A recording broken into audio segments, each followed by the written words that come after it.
The morning sun cast long shadows across the concrete pathways of Riverside Military Academy as students hurry to their first classes. Among the sea of perfectly pressed uniforms and polished boots, one figure stood out like a question mark in a sentence of certainties. Sarah Chen walked slowly through the academy gates, her oversized uniform hanging loosely on her small frame, her black hair pulled back in a simple ponytail that somehow looked too casual for this place of rigid discipline. She clutched a worn leather messenger bag against her chest, her dark eyes scanning the imposing brick buildings that would be her home for the next year. Everything about this place screamed authority and tradition. The American flag snapped proudly in the morning breeze above the main building, while smaller flags representing different military branches lined the walkway like silent sentinels. "Look at that," whispered Marcus Rodriguez to his friend Jake Thompson as they watched Sarah struggle with a map near the main entrance. "Another rich daddy's girl who thinks military school is going to be like summer camp." Jake smirked, adjusting his perfectly knotted tie. "Give her a week. She'll be crying for mommy and daddy to come pick her up." Marcus and Jake were seniors at Riverside, both holding positions of respect among their peers. Marcus wore the stripes of a cadet sergeant, while Jake proudly displayed his role as company commander. They had earned their positions through 3 years of hard work, dedication, and the kind of military bearing that impressed both faculty and fellow students. To them, Sarah represented everything they had worked to rise above: weakness, uncertainty, and a lack of commitment to the military way of life. As Sarah finally found her way to the main building, she could feel dozens of eyes following her every move. The whispers started almost immediately, carried on the morning air like autumn leaves rustling in the wind. "Who is she? Never seen her before. Looks lost already. Bet she doesn't last the month." Sarah's cheeks burned with embarrassment, but she kept her head high and continued walking. She had faced worse than curious stares and whispered comments. Much worse. In the main hallway, lined with portraits of distinguished graduates and military heroes, Sarah stopped at the administration office. Behind the desk sat Mrs. Patterson, a stern woman in her 50s who had been managing student affairs at Riverside for over 2 decades. She looked up from her computer screen with the expression of someone who had seen thousands of new students come and go, most of them following predictable patterns. "You must be Sarah Chen," Mrs. Patterson said, her voice crisp and professional. "Welcome to Riverside Military Academy. Here's your class schedule, dormitory assignment, and student handbook." She handed Sarah a manila folder filled with papers. "Your room is in Victoria Hall, 3rd floor, room 312. Your roommate is Amanda Foster. She's been here since freshman year, so she can help you navigate the rules and expectations." Sarah nodded, accepting the folder with both hands in a gesture that seemed almost formal. "Thank you, ma'am. May I ask where I can find the commandant's office?" Mrs. Patterson's eyebrows raised slightly. It was unusual for new students to ask about the commandant on their first day. Most were too nervous or overwhelmed to think about meeting the highest-ranking officer at the academy. "Colonel Harrison's office is on the 2nd floor, but he doesn't typically meet with new students until they've been here at least a week," Mrs. Patterson explained. "Is there something specific you need to discuss with him?" Sarah shook her head politely. "No, ma'am. Just wanted to know for future reference. Thank you for your help." As Sarah left the administration office, Mrs. Patterson watched her go with a puzzled expression. There was something different about this girl, something that didn't quite fit the usual profile of students who arrived at Riverside. Meanwhile, in the senior common room, Marcus and Jake were holding court with their usual group of followers. The room was decorated with military memorabilia and photos of previous graduating classes, creating an atmosphere of tradition and accomplishment. "Did you see the new girl?" Marcus announced to the group. "Looks like she got lost on her way to regular high school." "I heard she's here because her parents couldn't handle her anymore," added Jennifer Walsh, a senior who served as the female cadet captain. "Probably got kicked out of some fancy private school. Or maybe she's one of those rich kids who thinks military school will look good on her college applications," suggested Tommy Burke, another senior. "You know the type, they show up thinking they can buy respect with their parents' money." The group laughed, already forming opinions about Sarah based on nothing more than her appearance and their own assumptions. It was a pattern that repeated itself every year when new students arrived, especially those who joined mid-semester or seemed to come from privileged backgrounds. But, as they continued their speculation, none of them noticed Colonel Harrison walking past the open doorway. He paused for a moment, his weathered face showing the slightest hint of disapproval at the conversation he was overhearing. At 62 years old, with 35 years of military service behind him, Colonel Harrison had learned to read people quickly and accurately. He had also learned that first impressions could be dangerously misleading. Sarah found Victoria Hall without too much difficulty, though she did have to ask for directions twice along the way. The dormitory building was newer than the main academic buildings, with large windows and modern amenities that somehow managed to maintain the military aesthetic of the rest of the campus. Room 312 was halfway down a long hallway lined with identical doors, each bearing the names of its occupants on small plaques. Sarah knocked gently before using her key to enter. The room was typical of military academy housing, sparse but functional, with 2 beds, 2 desks, 2 dressers, and a shared closet. One side of the room was clearly lived in, decorated with photos, ribbons from various competitions, and personal items that spoke of someone who had made this place home. The other side was empty, waiting for Sarah to make it her own. "You must be my new roommate," came a voice from behind her. Sarah turned to see a tall, athletic girl with blonde hair pulled back in regulation style. Amanda Foster looked like she had stepped out of a military recruitment poster, confident, capable, and completely at ease in her environment. "I'm Sarah Chen," she said, extending her hand for a handshake. Amanda accepted the handshake with a firm grip. "Amanda Foster. Welcome to Riverside. Fair warning, this place can be pretty intense if you're not used to military structure." "I think I'll manage," Sarah replied quietly, beginning to unpack her few belongings from a single duffel bag. Amanda watched with growing curiosity as Sarah unpacked.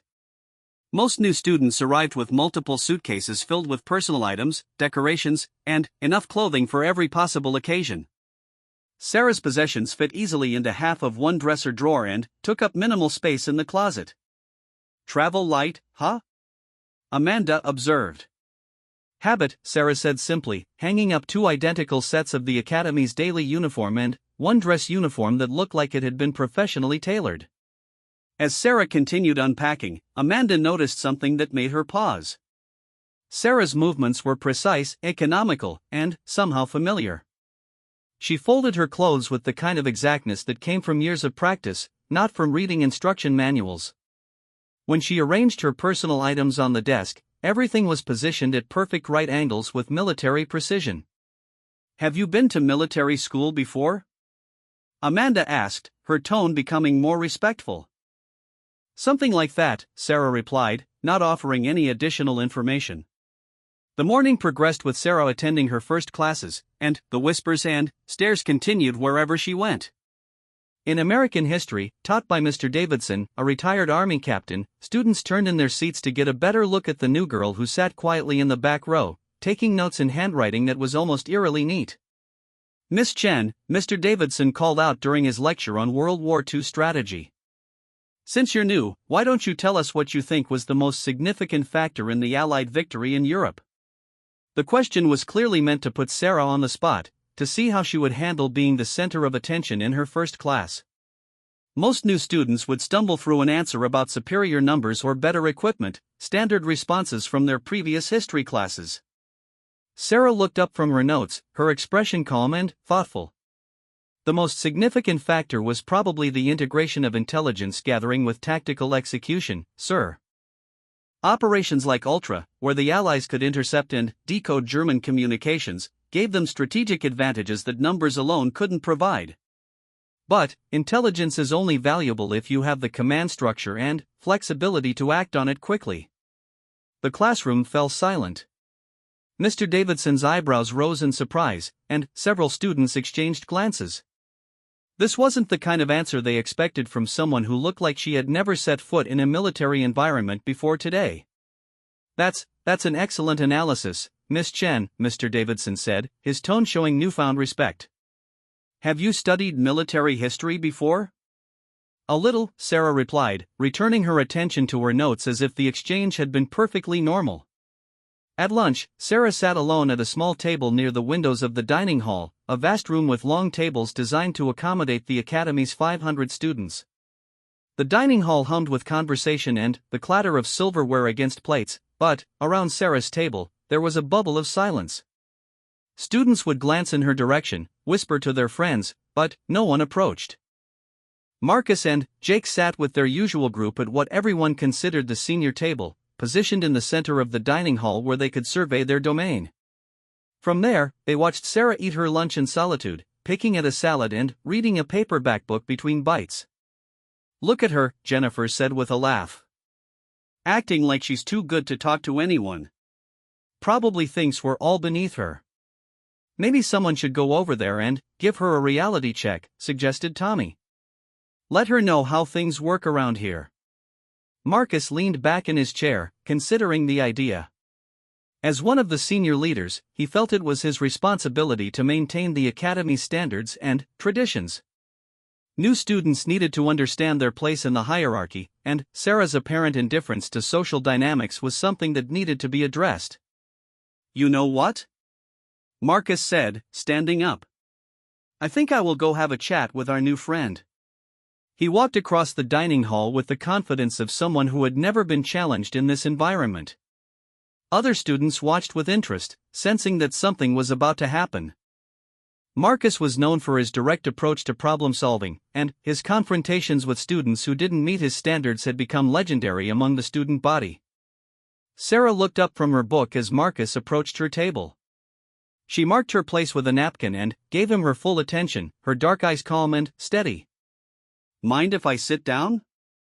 Marcus asked, though his tone made it clear he wasn't really requesting permission. "It's a free country," Sarah replied evenly.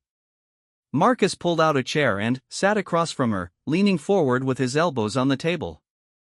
"I'm Marcus Rodriguez, senior class, cadet sergeant. I wanted to welcome you to Riverside and maybe give you some advice about how things work around here." "That's very kind of you," Sarah said, her voice neutral and polite. "See, here's the thing," Marcus continued, his voice taking on the tone he used when addressing underclassmen who needed correction. "Riverside has traditions, standards, a way of doing things that's been working for over a century. New students sometimes come in thinking they can just do their own thing, but that's not how military life works." "You understand what I'm saying?" Sarah nodded slowly. "You're saying that conformity is important for unit cohesion and that individual behavior reflects on the group as a whole." Marcus blinked, slightly thrown off by her response. He had expected defensiveness, confusion, maybe even tears. Instead, she had summarized his point using military terminology that suggested a deeper understanding than he had anticipated. "Exactly," he said, recovering quickly. "So maybe instead of sitting alone reading books, you should try to integrate with your classmates. Show that you're part of the team." Sarah closed her book and looked directly at Marcus. "And what would you suggest I do to integrate?" "Start by showing some respect for the students who have been here longer," Marcus said, his voice becoming slightly sharper. "Maybe ask questions instead of acting like you already know everything. Show a little humility." "Humility," Sarah repeated, as if she were tasting the word. "Yes, I can see how that would be important in a military environment." Something in her tone made Marcus uncomfortable, though he couldn't quite identify what it was. There was no sarcasm, no defiance, but there was something underneath her polite agreement that felt like she was seeing right through him. "Good," Marcus said, standing up. "I'm glad we understand each other. Welcome to Riverside, Sarah." As he walked back to his table, Marcus felt like the conversation had gone well.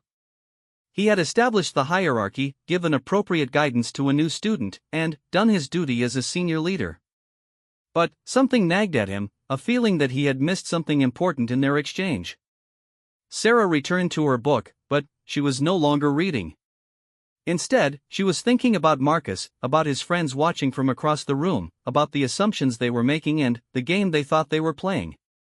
She had encountered his type many times before, confident, well-intentioned, but limited by their own narrow experience of what strength and leadership looked like. As the lunch period ended and students began clearing their tables, Sarah remained seated for a moment longer. She was thinking about her father, about lessons learned in places where the stakes were much higher than high school social dynamics. She was thinking about the weight of secrets she carried and the reason she had come to Riverside Military Academy. Most of all, she was thinking about how long she could maintain the illusion of being just another struggling new student before the truth became impossible to hide. Because the truth was something that would change everything, not just for her, but for everyone at Riverside who thought they knew what real military bearing looked like.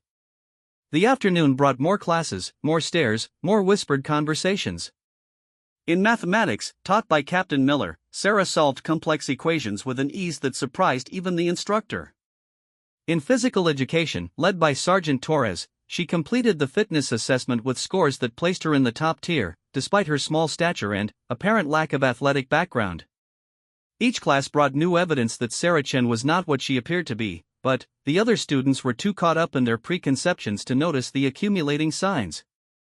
They saw what they expected to see, a privileged girl struggling to adapt to military discipline, and ignored the evidence that contradicted their assumptions. As the day ended and students returned to their dormitories for evening study period, Sarah sat at her desk in room 312, working on assignments that she completed with suspicious efficiency.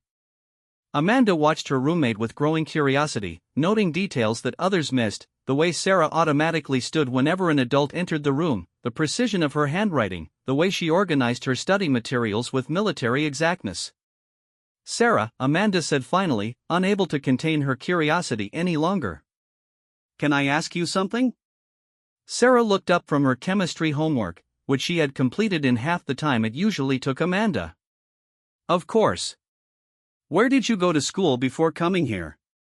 For a moment, Sarah's composed expression flickered, revealing something deeper and more complex than the quiet new girl facade she had maintained all day. "I was homeschooled," she said finally. "My family moved around a lot." It wasn't technically a lie, but it wasn't the whole truth either. The whole truth was something Sarah had never shared with anyone outside of a very small circle of people who had security clearances and sworn oaths of secrecy. "Military family?"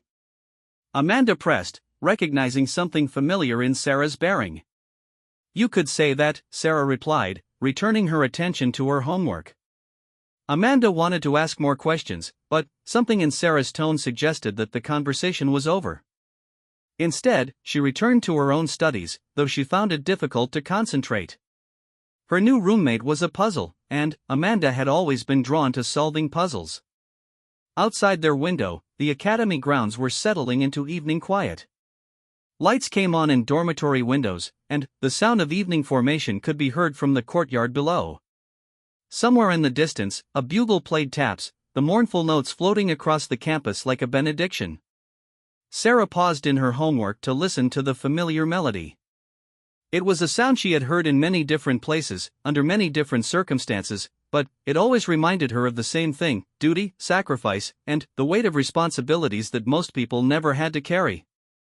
Tomorrow would bring new challenges, new tests, and new opportunities for her classmates to reveal their assumptions about who she was and what she represented.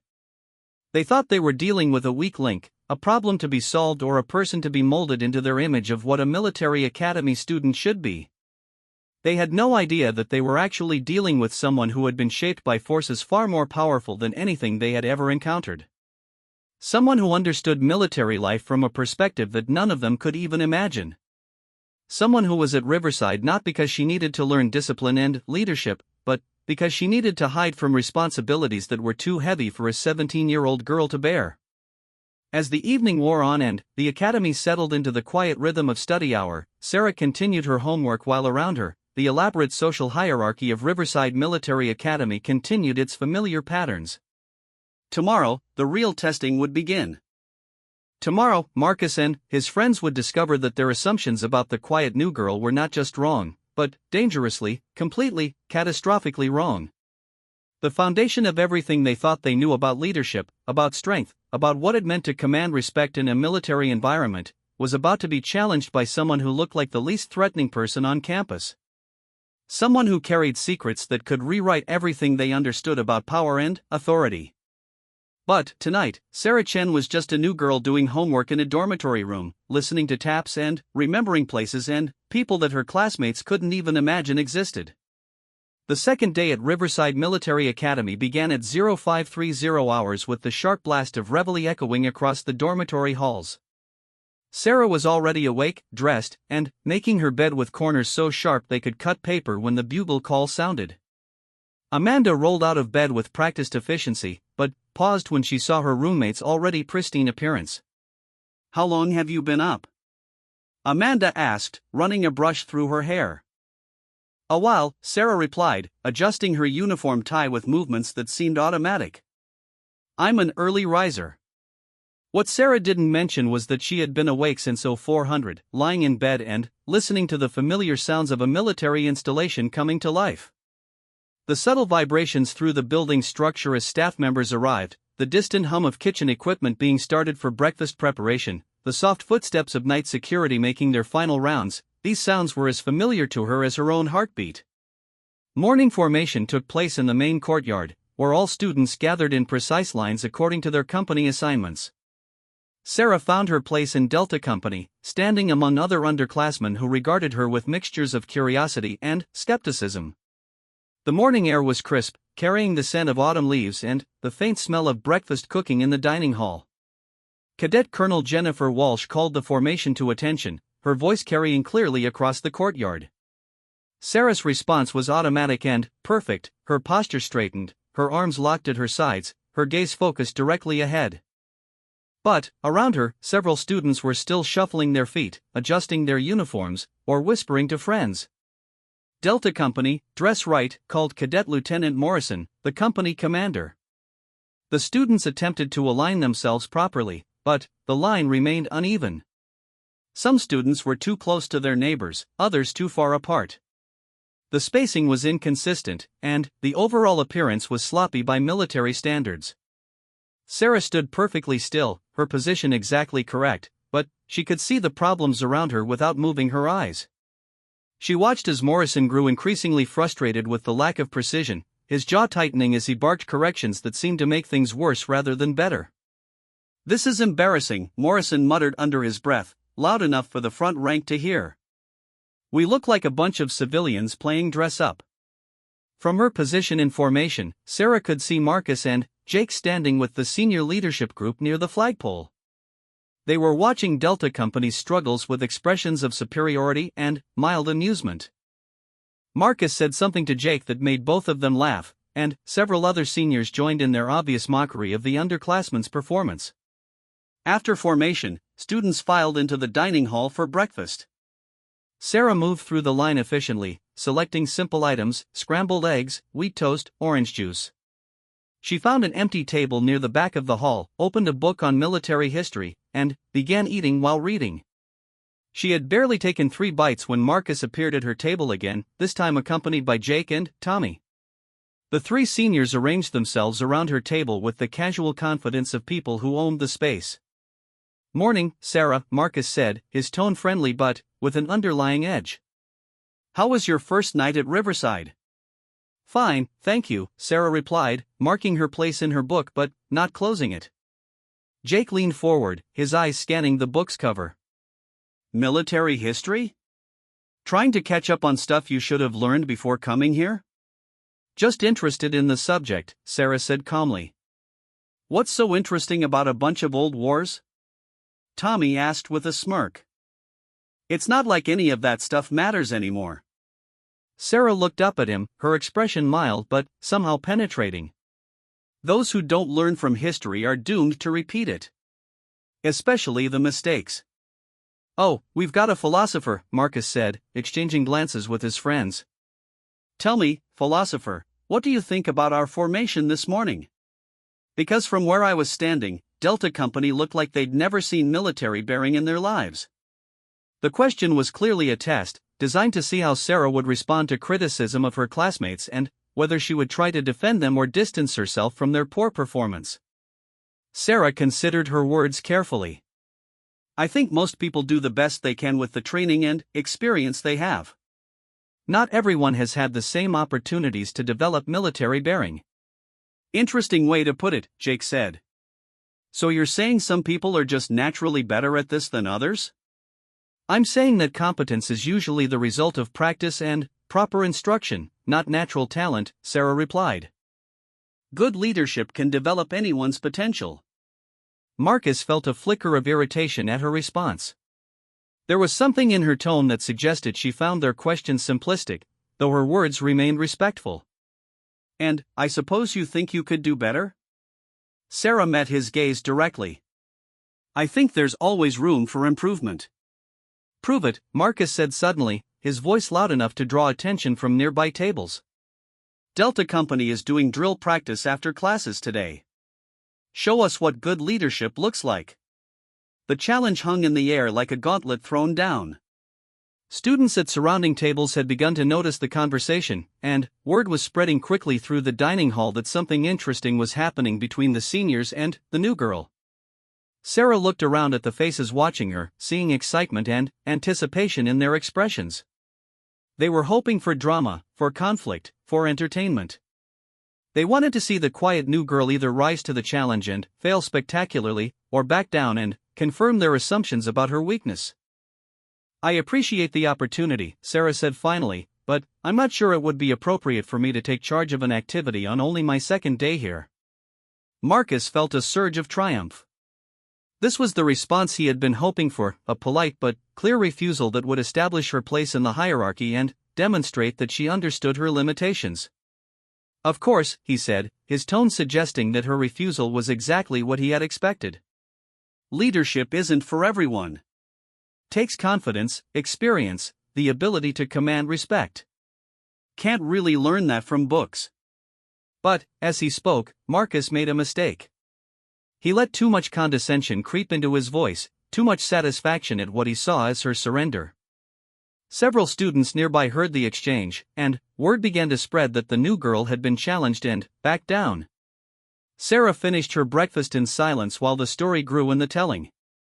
By the time the meal period ended, half the academy had heard that Sarah Chen had been put in her place by Marcus Rodriguez, and that she had admitted she wasn't leadership material.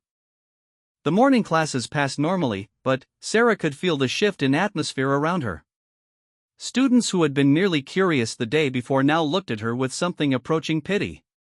They saw her as someone who had been tested and found wanting, someone who had confirmed their initial impressions about her inability to handle the rigors of military academy life. In English literature, taught by Professor Martinez, the class was discussing leadership themes in Shakespeare's Henry V. When Professor Martinez asked for examples of effective leadership from the play, several hands shot up. Marcus, Professor Martinez called on the senior who was clearly eager to contribute. Henry's speech before the Battle of Agincourt, Marcus said confidently. He inspired his troops by appealing to their sense of honor and brotherhood. Real leadership is about getting people to follow you into situations where they might not want to go. Professor Martinez nodded approvingly. Excellent analysis. Anyone else? What about you, Miss Chen? Any thoughts on leadership in the play? Sarah felt the attention of the entire class focus on her. She could sense the anticipation in the room, students waiting to see if she would offer some weak, textbook response that would confirm the story spreading about her refusal to take on the drill challenge. I think Henry's most effective leadership moment was actually earlier in the play, Sarah said thoughtfully. When he's disguised as a common soldier, listening to his men's fears and doubts before the battle. Real leadership requires understanding what your people are actually experiencing, not just what you want them to experience. The classroom was quiet for a moment as students processed her response. Professor Martinez looked intrigued. Can you elaborate on that? He asked. Leaders who only surround themselves with people who agree with them tend to lose touch with reality, Sarah continued. Henry's willingness to hear honest feedback, even when it was critical, gave him the information he needed to address his troops' real concerns rather than just assuming he knew what would motivate them. Professor Martinez smiled. That's a sophisticated understanding of leadership psychology. Have you studied management theory? A little, Sarah said, which was becoming her standard response to questions about her background. After class, Amanda caught up with Sarah in the hallway. That was a really good point you made in there, she said. About leaders needing honest feedback. Thank you, Sarah replied as they walked toward their next classes. Can I ask you something? Amanda said, lowering her voice. Why did you back down from Marcus's challenge this morning? You clearly know more about leadership than most people here. Sarah was quiet for a moment, considering how to answer. Sometimes the best leaders know when not to lead, she said finally. It was a cryptic response that left Amanda with more questions than answers, but, before she could ask for clarification, they had reached their respective classrooms. The afternoon brought physical training, held in the Academy's modern gymnasium and outdoor training areas. Sergeant Torres, a former Marine with 20 years of service, put the students through a series of exercises designed to build strength, endurance, and teamwork. Sarah participated without drawing attention to herself, performing each exercise correctly but not exceptionally. She seemed to fade into the background during group activities, unremarkable among her classmates. But Sergeant Torres, with his trained eye for detail, noticed things that the students missed. He noticed that Sarah's form was perfect in every exercise, not the kind of perfect that comes from trying hard, but the kind that comes from muscle memory built through thousands of repetitions. He noticed that she never seemed winded, even during the most demanding activities. He noticed that when other students were struggling with techniques, Sarah would position herself where struggling classmates could observe her form without making it obvious that she was helping them. Most importantly, he noticed that Sarah was deliberately holding back. She was strong enough, fast enough, and skilled enough to excel in every activity, but she was carefully moderating her performance to remain unremarkable. After the PT session, as students were cooling down and preparing to return to the dormitories, Sergeant Torres approached Sarah. "Good form today, Chen," he said casually. "Thank you, Sergeant," Sarah replied. "Where did you train before coming here?" he asked, studying her carefully. Sarah met his gaze without flinching. "Various places, Sergeant. My family moved around a lot." Sergeant Torres nodded slowly. He had worked with enough military families to recognize the signs, the perfect form that came from professional instruction, the unconscious bearing that spoke of early exposure to military discipline, the careful way she avoided giving specific details about her background. "Military family?" he asked. "Yes, Sergeant." "Active duty?" Sarah hesitated for just a moment before answering. "Yes, Sergeant." Sergeant Torres nodded again, but he didn't push for more information. In his experience, military children who were reluctant to discuss their families usually had good reasons for their reticence. Sometimes those reasons involved classified assignments, dangerous deployments, or family situations that required privacy for security reasons. "Well," he said finally, "if you ever want some extra training, let me know." It's always a pleasure to work with someone who takes fitness seriously. That evening, after dinner and study period, the promised drill practice took place in the main courtyard. Delta Company assembled in their usual sloppy formation while Marcus, Jake, and several other seniors watched from the sidelines. The scene was lit by overhead lights that cast harsh shadows across the concrete, giving the whole proceeding a theatrical quality. Cadet Lieutenant Morrison took charge of the practice session, calling out commands that his classmates executed with varying degrees of competence. The formations were uneven, the timing was off, and the overall appearance was far from the standard expected at a military academy. "This is painful to watch," Jake muttered to Marcus as they observed the struggling underclassmen. "Maybe our new friend Sarah wants to reconsider her decision from this morning," Marcus said loudly enough for nearby students to hear. "Looks like Delta Company could use some of that leadership wisdom she was talking about." Sarah, standing in the formation with her classmates, didn't respond to the taunt. She maintained her position with perfect military bearing while around her, other students shuffled nervously or glanced in her direction to see how she would react. "Shun!" Morrison called out in frustration as the formation fell apart for the third time. "Are you paying attention?" "Yes, sir," Sarah replied crisply. "Then, maybe you can explain to your classmates what they're doing wrong, since everyone seems to think you're some kind of expert," Morrison said, his voice carrying a note of sarcasm that drew chuckles from the watching seniors. The courtyard fell silent. This was the moment everyone had been waiting for, the moment when Sarah would either have to demonstrate her supposed knowledge or admit that she had been pretending to understand things beyond her experience. Sarah looked around at her classmates, seeing embarrassment and resentment in their faces.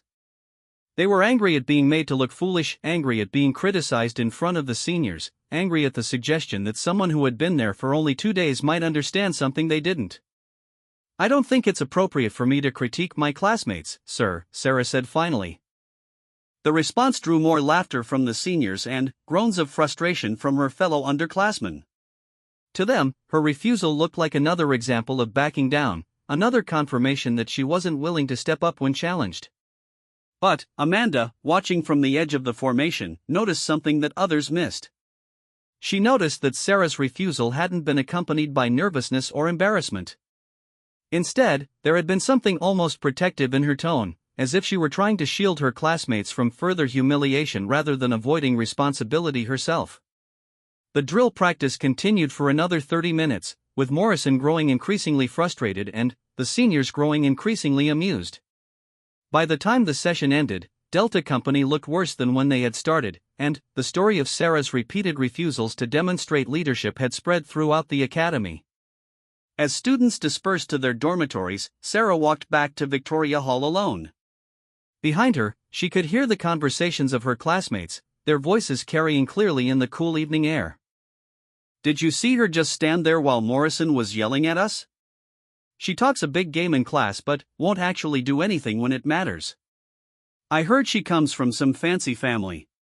Probably never had to work for anything in her life. Maybe she should transfer to a regular school where she doesn't have to pretend to be tough." Sarah listened to the comments without changing her expression, but, inside, she felt a familiar weight settling on her shoulders. It was the weight of carrying secrets that couldn't be shared, of maintaining a facade that protected others from truths they weren't ready to handle. Back in room 312, Amanda found Sarah sitting at her desk, working on homework assignments with mechanical precision. The room was quiet except for the scratch of pencil on paper and the distant sounds of other students settling in for the evening. "You know," Amanda said carefully, "I don't think you're what people are saying you are." Sarah looked up from her chemistry homework. "What are people saying I am?" "Weak. Scared. All talk and no action." Amanda sat on her bed, facing Sarah's desk. "But I don't think that's true." "Why not?" Sarah asked, genuinely curious about her roommate's perspective. "Because weak people don't stand perfectly still for 30 minutes while people mock them. Scared people don't refuse to throw their classmates under the bus when given the chance. And people who are all talk don't have muscle memory that comes from professional military training." Sarah's pencil stopped moving. "What do you mean?" "I mean that I've been at this academy for 3 years, and I've never seen anyone our age with bearing like yours.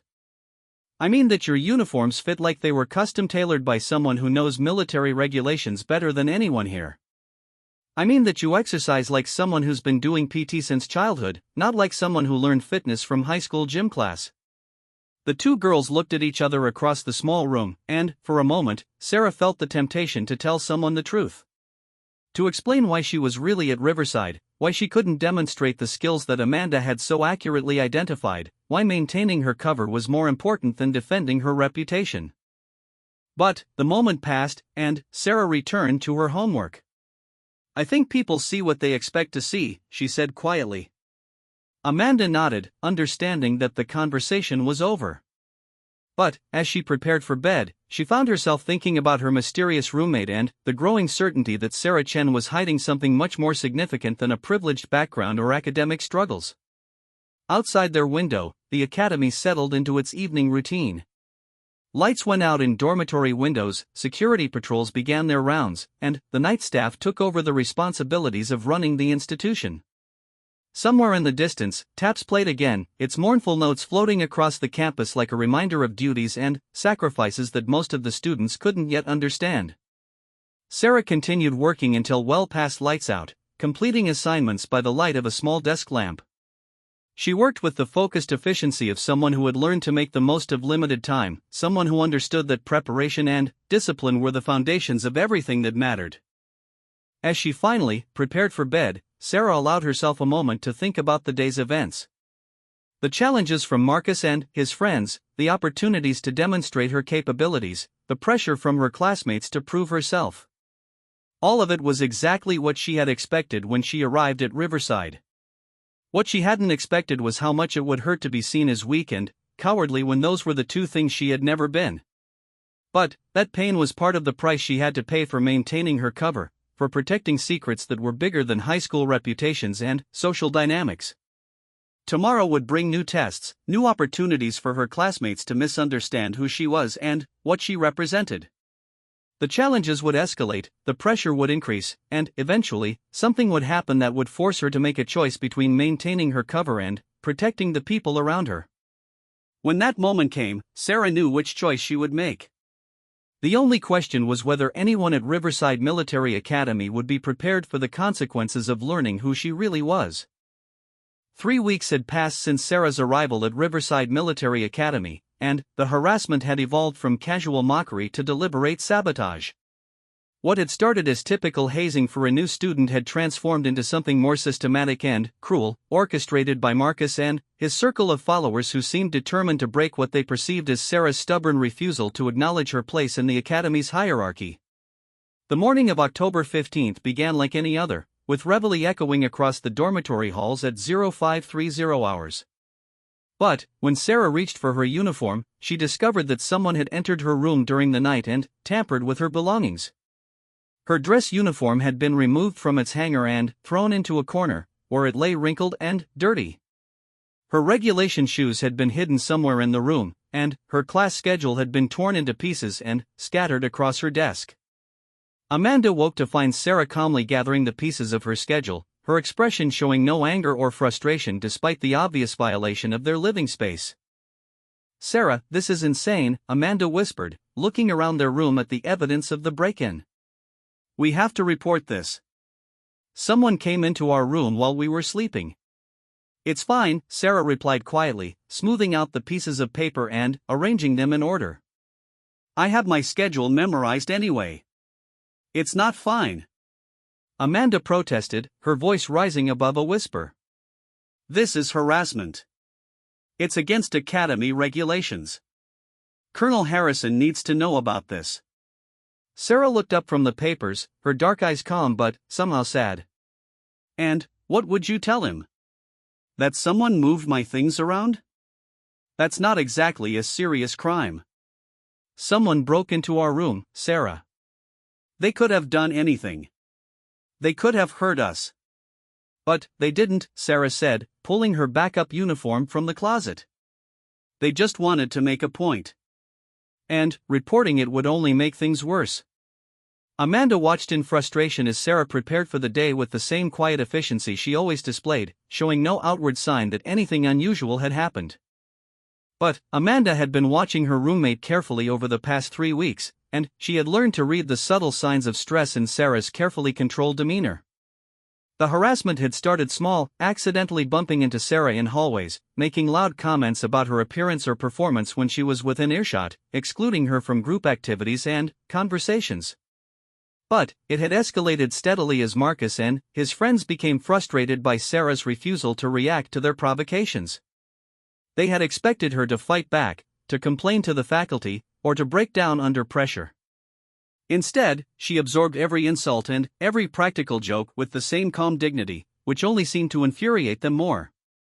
At morning formation, Sarah took her place in Delta Company wearing her backup uniform, which was slightly less well-fitted than her dress uniform but still regulation compliant. She stood at perfect attention while around her, several classmates whispered about the obvious signs that someone had interfered with her preparations. Marcus stood with the senior leadership group, watching the formation with obvious satisfaction. When his eyes met Sarah's briefly, he smiled in a way that made it clear he knew exactly what had happened to her uniform and was pleased with the results. But if Marcus expected to see signs of defeat or frustration in Sarah's bearing, he was disappointed.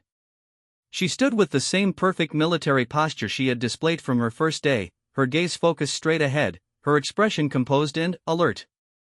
After formation, during breakfast, the harassment took a new form. As Sarah moved through the serving line, Jake accidentally bumped into her from behind, causing her to spill orange juice on her tray and down the front of her uniform. The collision looked perfectly accidental to anyone who wasn't paying close attention, but Sarah felt the deliberate force behind the contact. Oh, sorry about that, Jake said loudly, his tone suggesting concern while his eyes showed amusement. Guess you need to watch where you're going. Several students nearby laughed at the exchange, enjoying the spectacle of the quiet new girl being publicly embarrassed. Sarah simply cleaned up the mess with napkins from the serving line and continued to her table, ignoring the stains on her uniform and the whispered comments following her across the dining hall. But Amanda, who had witnessed the entire exchange, felt her anger building. She had been watching the systematic campaign against her roommate for weeks, and her respect for Sarah's dignified responses had been growing along with her frustration at the unfairness of the situation. "This has gone too far," Amanda muttered to herself as she watched Sarah eat her breakfast while reading, apparently unaffected by the morning's events. The situation reached a crisis point during the afternoon's military history class, taught by Colonel Harrison himself. The commandant rarely taught regular classes, but military history was his passion, and he enjoyed sharing his knowledge with students who showed genuine interest in the subject. The class was discussing the Battle of Thermopylae, where 300 Spartan warriors had held off a vastly superior Persian force. Colonel Harrison was explaining the tactical elements of the battle when he decided to test his students' understanding through a practical exercise. "I want you to imagine you're commanding the Spartan force," he said, looking around the classroom. "You're facing impossible odds. Your men are outnumbered 100 to 1. The politicians back home are telling you to negotiate. Your own allies are suggesting retreat. What do you do?" Hands shot up around the classroom as students eagerly offered their opinions. The discussion was lively, with various students suggesting different tactical approaches, diplomatic solutions, and strategic alternatives. "Miss Chen," Colonel Harrison called, noticing that Sarah had not raised her hand. "You've been quiet today. What's your assessment of the situation?" Sarah looked up from her notes, aware that every student in the class was watching her. She could feel the anticipation in the room, her classmates expecting her to offer some weak, textbook response that would confirm their opinions about her capabilities. "I think the question assumes that survival is the primary objective, sir," Sarah said thoughtfully. Colonel Harrison raised an eyebrow. "Explain." "Sometimes the mission is more important than the individual lives involved in completing it. The Spartans weren't trying to survive the battle, they were trying to buy time for the rest of Greece to prepare its defenses. Their sacrifice was strategic, not just symbolic." The classroom fell silent. Colonel Harrison leaned forward, his expression showing new interest. "Go on," he encouraged. "When you're facing impossible odds, the traditional metrics of success don't apply," Sarah continued. "You're not measuring victory in terms of territory gained or enemies defeated. You're measuring it in terms of mission accomplishment, even if that mission requires ultimate sacrifice." "And how do you maintain morale in a situation like that?" Colonel Harrison asked. "You don't hide the reality of the situation from your people," Sarah replied. "You tell them exactly what's at stake and why their sacrifice matters. People can handle the truth, even when it's difficult. What they can't handle is being lied to or manipulated." Marcus, sitting across the room, felt a surge of irritation at Sarah's response. Here she was again, speaking with authority about leadership and military strategy while refusing to demonstrate any actual leadership when challenged. The disconnect between her academic knowledge and her practical cowardice was becoming increasingly grating. "That's a very sophisticated analysis," Colonel Harrison said approvingly. "You've clearly given considerable thought to the psychology of command under extreme circumstances." "Thank you, sir," Sarah replied simply. But, as the class continued, Marcus made a decision. He was tired of listening to Sarah speak eloquently about courage and leadership while demonstrating neither quality in her actual behavior. It was time to force the issue, to create a situation where she would have to either step up or be exposed as the fraud he believed her to be. After class, as students filed out of the classroom, Marcus approached Colonel Harrison with what appeared to be a reasonable request. "Sir, I wanted to talk to you about the upcoming field training exercise," Marcus said, his tone respectful and professional. "What about it, Cadet Rodriguez?" "Well, sir, we're supposed to be developing leadership skills in the underclassmen, but some of them seem reluctant to take on responsibility." I was wondering if we could structure the exercise to give everyone a chance to demonstrate what they've learned. Colonel Harrison nodded approvingly. The field training exercise was a cornerstone of the Academy's leadership development program, designed to place students in challenging outdoor scenarios where they had to apply their theoretical knowledge to practical problems. That's good thinking, Marcus. What did you have in mind? Maybe we could assign specific leadership roles to students who haven't had much opportunity to demonstrate their capabilities, Marcus suggested. Give them a chance to show what they can do under pressure. It was a cleverly constructed proposal that sounded educational and supportive while actually being designed to set up certain students for public failure. Colonel Harrison, focused on the pedagogical benefits of the suggestion, approved the plan without recognizing its potential for abuse. Excellent idea, the commandant said. Work with Captain Williams to identify students who would benefit from leadership challenges. I want this exercise to be a real learning experience for everyone involved. Marcus left the meeting with satisfaction. The field training exercise would take place in the mountains outside the city, where students would spend 3 days working through increasingly difficult scenarios designed to test their leadership, teamwork, and problem-solving abilities. It would be the perfect opportunity to put Sarah in a position where her refusal to lead would have real consequences for her classmates. That evening, the harassment escalated again. Sarah returned to her room after dinner to find that someone had accessed her computer and deleted all of her completed assignments. 3 weeks of work had vanished, leaving her with impossible deadlines and the prospect of having to explain to her instructors why she had no work to submit. Amanda discovered Sarah sitting at her desk at midnight, working frantically to recreate her deleted assignments. She had been at it for hours, her handwriting becoming increasingly hurried as she tried to complete weeks of work in a single night. "Sarah, you have to report this," Amanda said firmly. "This isn't a prank anymore. This is sabotage. Someone could get expelled for this." "I'll manage," Sarah replied, not looking up from her work. "You can't manage everything by yourself." Amanda exploded, her frustration finally boiling over. "You're killing yourself trying to rebuild everything they destroyed while they just keep making things worse. Why won't you fight back?" Sarah's pencil stopped moving. For a moment, her carefully maintained composure slipped, and Amanda saw something raw and complicated in her expression. "Because some fights aren't worth winning," Sarah said quietly. "What does that even mean?" Sarah was quiet for a long moment before answering. "Sometimes fighting back makes things worse for everyone involved. Sometimes the best thing you can do is absorb the damage and move on. That's not fair to you." "Fair doesn't matter," Sarah replied, returning to her work. "What matters is keeping the situation from escalating into something that could hurt people." Amanda stared at her roommate, trying to understand the logic behind her passive resistance to increasingly aggressive harassment.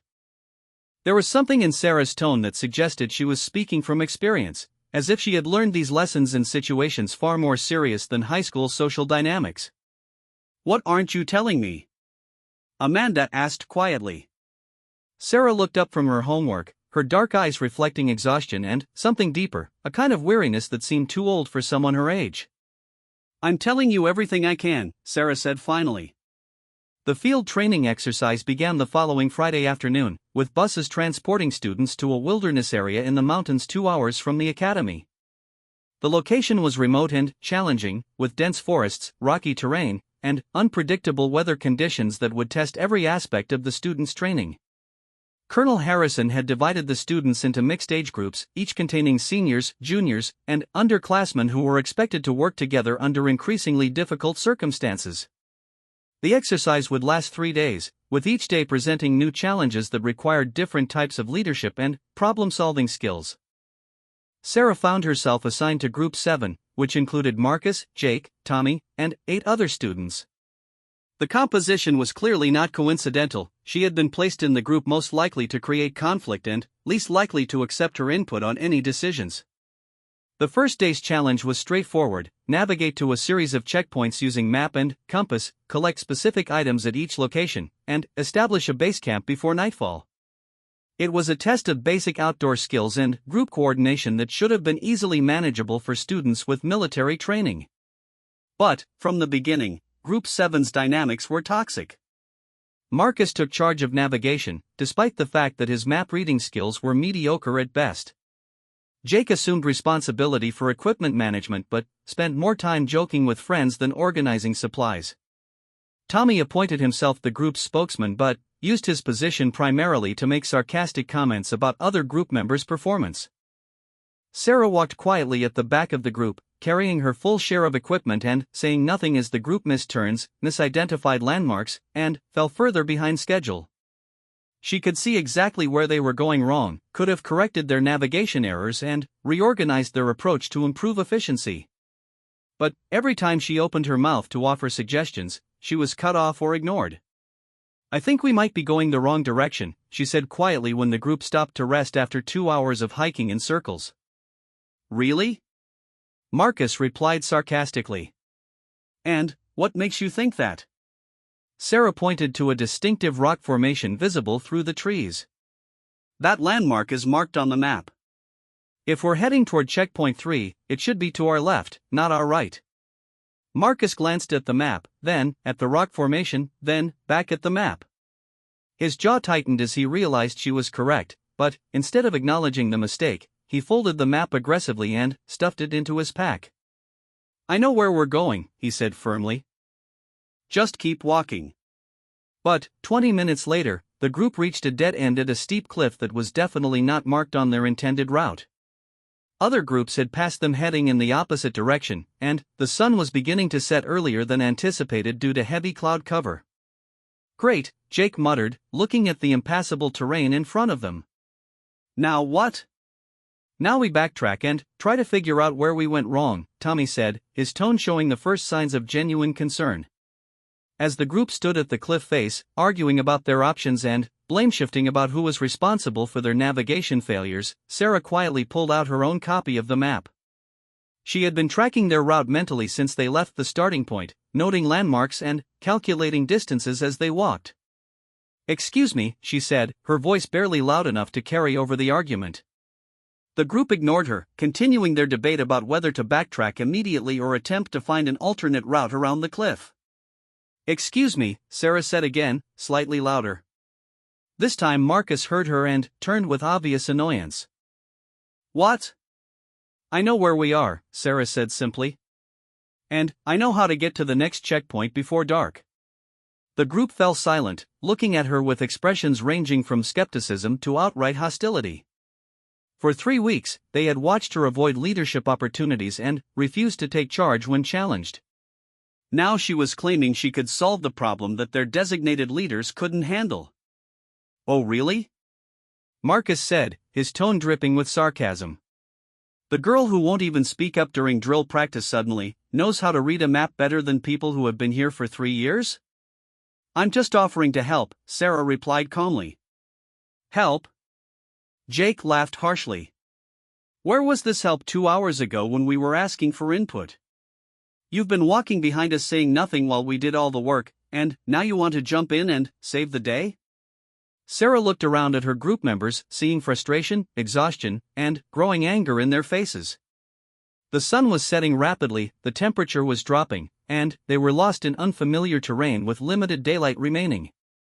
This was exactly the kind of situation where leadership mattered, where someone had to step up and make decisions that would affect everyone's safety and success.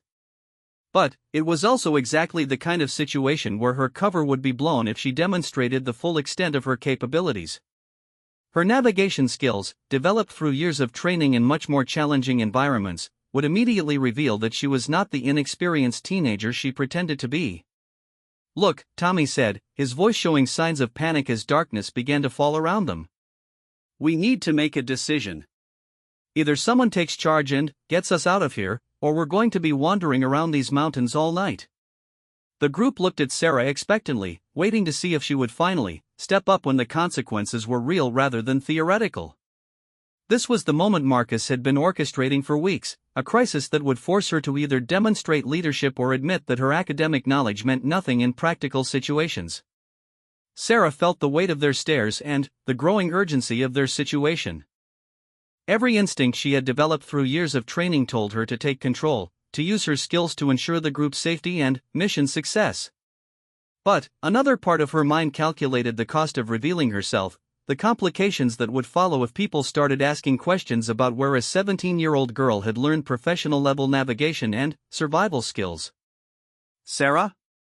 Amanda's voice came from somewhere in the group, worried and encouraging. Sarah closed her eyes for a moment, weighing her options. When she opened them, she saw not just her group members but also the broader implications of her decision. These were good kids who had made mistakes and were now facing consequences they hadn't anticipated. They didn't deserve to suffer because of their prejudices or her need to maintain cover. "All right," Sarah said quietly, stepping forward and spreading her map on a fallen log. "If you're willing to listen, I can get us out of here." Marcus felt a mixture of triumph and skepticism as Sarah began studying the map with an intensity that seemed almost professional. Finally, she was going to have to put her money where her mouth was. Either she would demonstrate that her claims about leadership were legitimate, or she would fail spectacularly and settle the question of her capabilities once and for all.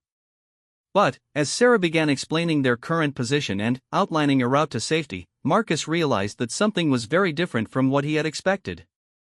Her voice carried a quiet authority that seemed to come from deep experience rather than nervous bravado. Her analysis of the terrain was detailed and confident. Most unsettling of all, her understanding of tactical movement and risk assessment sounded like it came from someone with professional training. As the group began following Sarah's navigation, moving quickly but safely through terrain that had seemed impassable just minutes earlier, Marcus found himself confronting the possibility that everything he thought he knew about the quiet new girl had been completely wrong. The question was no longer whether Sarah Chen could lead when forced to do so. The question was why someone with her obvious capabilities had been hiding them so carefully, and what else she might be hiding that would explain the growing sense that Group 7 had just seen something they were never supposed to witness. The transformation in Group 7's dynamics was immediate and startling. Within 30 minutes of Sarah taking charge of their navigation, they had not only found their way back to the correct route but had also made up significant ground on the other groups. Her leadership style was unlike anything the students had experienced before, quiet, efficient, and somehow managing to make everyone feel competent while accomplishing objectives that had seemed impossible just hours earlier. Sarah moved through the darkening forest with a confidence that seemed to illuminate the path for others. She didn't bark orders or demand attention. Instead, she offered suggestions that somehow became the obvious course of action. When Jake struggled with his heavy pack, she quietly redistributed weight among group members without making him feel weak. When Tommy began showing signs of altitude sickness, she adjusted their pace and route to minimize elevation changes while still reaching their objectives. Most unsettling for Marcus was the way she handled his wounded pride. Rather than taking obvious control and diminishing his authority, she framed her decisions as implementations of his earlier plans, giving him credit for strategic thinking while taking responsibility for tactical execution. It was a masterful display of leadership psychology that allowed him to save face while ensuring the group's success. "How much further to checkpoint 4?" Marcus asked as they paused near a stream to refill water bottles. Sarah consulted her map and compass, but Marcus noticed that she barely glanced at them before answering. She seemed to be navigating primarily from memory and instinct, using the tools as confirmation rather than primary guidance. "Approximately 2 kilometers northwest," she replied. "We should reach it just before full darkness if we maintain our current pace." "And the others?" Jake asked, referring to the items they were supposed to collect at each checkpoint. "We'll have everything on the list," Sarah said confidently. The checkpoint locations were chosen to provide access to specific resources needed for the next phase of the exercise. Tommy looked up from where he was treating a blister on his foot. "How do you know all this? I mean, none of us have done this specific exercise before." Sarah was quiet for a moment, her expression showing the first signs of uncertainty she had displayed since taking charge of the group. "The setup follows standard training protocols," she said finally. "Once you understand the logic behind the exercise design, the progression becomes predictable." It was a carefully vague answer that explained nothing while sounding authoritative. But Amanda, who had been watching Sarah closely throughout the afternoon, noticed details that others missed. She noticed that Sarah's map reading involved identifying landmarks that weren't marked on any map. She noticed that Sarah's estimates of distance and timing were consistently accurate to a degree that suggested professional training. Most importantly, she noticed that Sarah seemed to be working hard to appear less competent than she actually was, deliberately making small mistakes and asking for confirmation on decisions she was clearly certain about. As they reached Checkpoint 4 just as predicted, collecting the required items and establishing camp for the night, the group began to process what they had experienced. Their initial plan had been to use the exercise as an opportunity to expose Sarah's weaknesses and force her to admit her limitations. Instead, they found themselves following someone whose capabilities seemed to exceed those of their designated leaders. While the group set up their shelter and prepared dinner using the supplies they had collected, Marcus found himself studying Sarah with new eyes. Everything about her behavior during the afternoon had contradicted his assumptions about her background and abilities. The way she moved through rough terrain without apparent effort. The way she assessed risks and made decisions with calm efficiency. The way she seemed to anticipate problems before they developed and have solutions ready before anyone else recognized there was an issue. "Sarah," Marcus said as they sat around their small campfire after dinner. "Can I ask you something?" Sarah looked up from the equipment she was organizing for the next day's activities. "Of course. Where did you really learn to do all this?" He gestured at their perfectly organized campsite, the efficient way she had distributed tasks among group members, the obvious competence she had displayed in handling every aspect of their wilderness survival situation. "I told you, my family moved around a lot," Sarah replied. "You pick things up." "This isn't stuff you just pick up," Jake interjected. "This is professional level training." "I know because my dad is career Army, and some of the things you did today are techniques they teach at advanced leadership schools." Sarah's expression remained calm, but Amanda noticed her hands pause in their organization of equipment. "People learn different things in different places," Sarah said carefully. "But, where specifically?" Tommy pressed. "What kind of schools did you attend? What kind of training did you receive?" "Because this level of competence doesn't come from reading books or taking occasional outdoor education classes." The questions hung in the air around the campfire, and Sarah realized that her careful facade was beginning to crumble. The skills she had displayed during the afternoon were indeed beyond what any normal 17-year-old should possess, even one from a military family. Her navigation techniques, leadership psychology, and wilderness survival capabilities were the result of years of professional instruction from some of the most elite training programs in the world. "Look," Marcus said, his tone showing a new level of respect mixed with growing suspicion. "We're not trying to interrogate you. But, you've got to understand that what you did today was extraordinary. None of us have seen anything like it from someone our age." Sarah looked around the circle of faces illuminated by firelight, seeing curiosity, confusion, and the beginning of real concern. These were good people who had treated her badly based on their assumptions, but who were now trying to understand something that didn't make sense within their frame of reference. The sound of approaching footsteps interrupted the conversation before Sarah could respond. Colonel Harrison emerged from the darkness, accompanied by Captain Williams and Sergeant Torres. The faculty had been monitoring the groups throughout the day, and Sarah's heart sank as she realized that her performance had probably attracted exactly the kind of attention she had been trying to avoid. "Evening, Group 7, Colonel Harrison said, settling down near their fire. "Mind if we join you for a few minutes?" "Of course not, sir," Marcus replied, though his expression showed nervousness at the unexpected visit from senior faculty. Colonel Harrison looked around their campsite, noting the professional-level organization, the efficient use of resources, and the obvious signs that this group had exceeded expectations for the day's activities. "Impressive work today," he said. "You made excellent time on the navigation course and your campsite setup is outstanding." "Thank you, sir," Marcus said, though he felt awkward accepting praise for accomplishments that had been primarily due to Sarah's leadership. "I'm curious," Colonel Harrison continued, his gaze settling on Sarah. "How did you overcome the navigation challenges at Checkpoint 3? Several groups had significant difficulties with that section. Sarah felt the weight of attention from both her classmates and the faculty members. This was the moment she had been dreading since arriving at Riverside, the moment when her carefully maintained cover story would be tested by someone with the knowledge and experience to recognize inconsistencies. "We worked together as a team, sir," Sarah said carefully. "Everyone contributed their strengths to solve the problems." It was a diplomatically correct answer that avoided claiming personal credit while deflecting the question away from her specific contributions.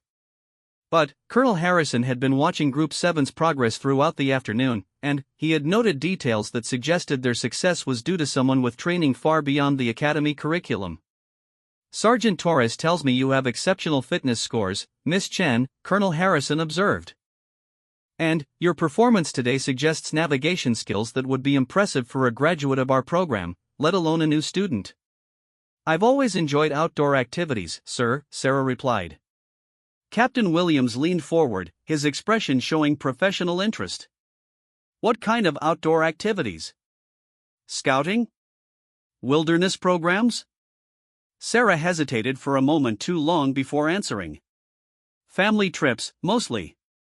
My father believed in teaching practical skills." The faculty members exchanged glances, communicating something that the students couldn't interpret. But Amanda, watching the interaction carefully, noticed that Sarah's answers were becoming increasingly strained and that she seemed to be working harder to maintain her composed facade. "Well," Colonel Harrison said finally, standing up and brushing dirt off his uniform. "Keep up the good work. Tomorrow's challenges will be more demanding, so make sure everyone gets adequate rest." As the faculty members disappeared back into the darkness, leaving the students alone around their dying fire, the questions that had been building throughout the day could no longer be avoided. "Okay," Marcus said firmly. "I don't know what's going on, but I know that what we saw today wasn't normal." "You're not who you're pretending to be, Sarah, and I think it's time you told us the truth." Sarah stared into the flames, weighing her options. She could continue deflecting, continue offering vague non-answers that avoided revealing anything significant. But the events of the afternoon had made it clear that her cover was becoming unsustainable. Sooner or later, someone would ask the right questions or make the right connections, and the carefully constructed fiction of her background would collapse completely. "I can't tell you everything," Sarah said quietly. "There are things about my family and my background that I'm not allowed to discuss." "Not allowed by whom?" Jake asked. "People who have good reasons for requiring discretion," Sarah replied. Amanda leaned forward, her voice gentle but persistent. "Sarah, we're your friends. We've been living and working together for weeks. Whatever you're hiding, we can handle it." Sarah looked up from the fire, meeting Amanda's eyes across the circle. In them, she saw genuine concern and growing affection, not the suspicion and hostility she had been expecting. Around the fire, she could see similar expressions on the faces of Marcus, Jake, and Tommy, people who had started as adversaries but who were now showing signs of real care about her well-being. "My father is career military," Sarah said finally, her voice barely above a whisper. "He's not a regular officer. He works in areas that require security clearances and discretion. My family has lived on military installations around the world, often in places where standard educational and recreational opportunities weren't available." "What kind of places?" Marcus asked gently. "Forward operating bases. Diplomatic security assignments. Training facilities for special operations units." Sarah paused, weighing each word carefully. "I received my education from military instructors who were teaching the children of personnel assigned to sensitive positions." The group absorbed this information in silence. It explained many of the inconsistencies they had noticed: her military bearing, her professional level skills, her reluctance to discuss her background. "But that still doesn't explain everything," Tommy said thoughtfully. "The level of competence you displayed today goes beyond what you'd get from living on military bases. This looked like personal training, like someone had specifically prepared you for leadership responsibilities." Sarah was quiet for a long moment, staring into the fire as she considered how much truth she could safely reveal. When she spoke again, her voice carried a weight of sadness that seemed too heavy for someone her age. "My father has been deployed to some very dangerous places over the years.